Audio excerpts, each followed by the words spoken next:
नमस्कार। Nation TV Bharat में आपका स्वागत है। मैं मनीषा।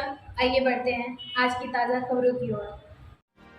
बलिया लोकसभा क्षेत्र 72 बलिया के भाजपा उम्मीदवार एवं राज्यसभा सांसद नीरज शेखर ने कई दर्जनों गांव जनसंवाद कार्यक्रम के तहत जनता जनार्दन से मिले और प्रधानमंत्री नरेंद्र मोदी और खुद के लिए आशीर्वाद मांगा। भारतीय जनता पार्टी के उम्मीदवार नीरज शेखर पूरे दिन गांव-गांव भ्रमण कर लोकतंत्र की विधाताओं के यहां अपनी उपस्थिति दर्ज कराई। नीरज शेखर ने जनता जनार्दन से कहा कि प्रधानमंत्री देश को विकसित राष्ट्र बनाने का संकल्प लेकर लोकतंत्र के इस महायज्ञ चुनाव के यज्ञ में उतरे हैं। हम सभी की यहाँ नैतिक जिम्मेदारी है, हम सभी भाजपा के पक्ष में मतदान कर उनके संकल्प को मजबूती दें। उन्होंने कहा कि 400 पार का नारा प्रधानमंत्री ने दिया है, उसमें बलिया की सहभागिता होनी चाहिए। प्रधानमंत्री, गृह मंत्री और भाजपा अध्यक्ष ने मुझे लोकसभा से उम्मीदवारी देकर हमारे पिताजी का सम्मान किया है। अपनी प्रतिबद्धता दोहराते हुए कहा कि मैं उसके साथ सदैव रहूंगा। जरा परिचय बता दें सर। मैं अरुण सिंह, अध्यक्ष जिला ओलंपिक से। आज यहाँ पे काफ़ी अच्छा कार्यक्रम रहा, सांसद जी आए, क्या जनता के बीच संबोधित हुआ? ये एक बहुत नए तरीके का ये जनसभा था जिसमें केवल खेल खिलाड़ी इसी से जुड़े हुए लोग एकत्रित थे। और ये मेरे ख्याल से जिले में पहली बार है कि ओलंपिक एसोसिएशन ने एक जनसभा कराया किसी सांसद के पक्ष में, क्योंकि हमारे जितने खेल खिलाड़ी हैं वो इस सरकार से बहुत खुश है कि जब से मोदी सरकार आई है तो मेडल की टैली बढ़ी है, वो चाहे एशियन गेम्स में हो या ओलंपिक्स में। क्या लगता है जनता के बीच उन्होंने क्या संबोधित किया? जनता चूंकि ये खिलाड़ियों के सामने ही संबोधन उन्होंने दिया तो उनका मेन संबोधन खिलाड़ियों के लिए था कि खिलाड़ी जितना आगे बढ़े। उन्होंने हम लोग से कहा भी कि जब मैं जीत के आऊँगा तो एक बार खेल संघों के साथ बैठेंगे और जिले में क्या और किया जा सकता है खेल के प्रति, उसको हम लोग करेंगे। मोदी सरकार क्या लग रहा है कि 2036 तक ओलंपिक भारत में करा देगी? पहले अब प्रयास तो है और मोदी जी जो कहते हैं वो करते हैं। असंभव सरकार भी सही नज़र आता है, होता हुआ नज़र आता है। नीरज शेखर जी कैसे व्यक्तित्व के आदमी हैं? बहुत ही सरल व्यक्तित्व के आदमी है। कोई भी आदमी जाए उनके पास आराम से पहुंच सकता है, अपनी बात कह सकता है। इनका प्लस पॉइंट है कि बहुत ही सरल व्यक्तित्व के इंसान है।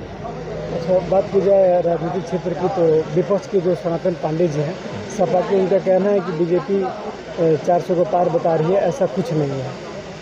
अब देखिए, हम लोग तो खेल से संबंधित है तो बहुत ही इसमें डाटा नहीं बता पाएंगे क्योंकि हम लोग मेन खेल और खिलाड़ी से संबंधित हैं। तो क्या लगता है कि बीजेपी सरकार में ही ओलंपिक के लोगों का या खिलाड़ियों के लिए ही सबसे अच्छा व्यवस्था होता है? एकदम सबसे अच्छा व्यवस्था होता है। इससे पहले देखिए कितना मेडल आता था, ओलंपिक्स में हॉकी में आ जाता था, अब तो आपको गोल्ड भी आ रहा है। बीजेपी ने खेलो इंडिया में जो गाँव से तराशे हैं तो इसी का कारण तो परिणित बिहार से लड़के आ रहे हैं।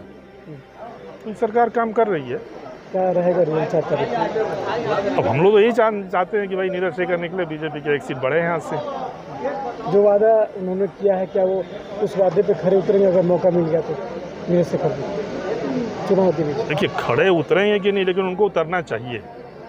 जो आज भाव नज़र आ रहा था तो लगता है वो खड़े उतरेंगे, और बाकी तो भविष्य की बात है।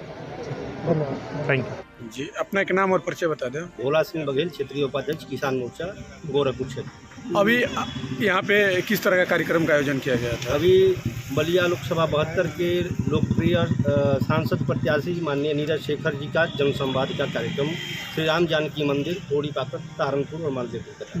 कितनी भीड़ रही मंच से? उन्होंने क्या जनता को संबोधित किया? हजारों की भीड़ थी। महिलाएं, युवा, बुजुर्ग, सभी प्रकार के लोग, किसान, मजदूर सब उपस्थित थे और सभी में काफ़ी उत्साह और जोश था और किसी को बुलाया नहीं गया था। सब लोग स्वतः केवल सुनकर कि आज चौपाल है भाजपा प्रत्याशी का, यह सुनकर सब लोग आए। अभी युवा वर्ग से आते हैं, आप लोग भी समाज के बीच रहे हैं, किस तरीके से नीरज शेखर को इस चुनाव में आप जिताने के लिए दिन रात मेहनत कर रहे हैं और लोगों के पास जा रहे हैं, उनके बीजेपी की नीतियों के बारे में बता रहे हैं आप लोग? देखिए, हम लोग जहाँ भी चुनाव प्रचार में जा रहे हैं या लोगों से मिल रहे हैं, खासकर युवाओं में मोदी जी की नीतियों को लेकर इतना उत्साह है, गजब का उत्साह है। आम जनमानस में जो किसान हैं, मजदूर हैं, गरीब तबके के लोग हैं, वो चाहे उज्ज्वला योजना हो, गैस की योजना हो, शौचालय हो, आवास हो, अन्न योजना हो, अन्नदान, सारी योजनाओं से स्वतः ही उनके मन में मोदी बसे हुए हैं। और सबसे बड़ी बात, हमारे यहाँ जो प्रत्याशी हैं उनके स्वभाव और उनके व्यवहार के कारण लोग इतने प्रसन्न हैं कि उनकी सहजता के कारण सब लोग उनसे ऑटोमेटिक जुड़ गए। क्या अगर इनको मौका मिलता है तो सभी जो वादे कर रहे हैं पूरा करेंगे, विश्वास है?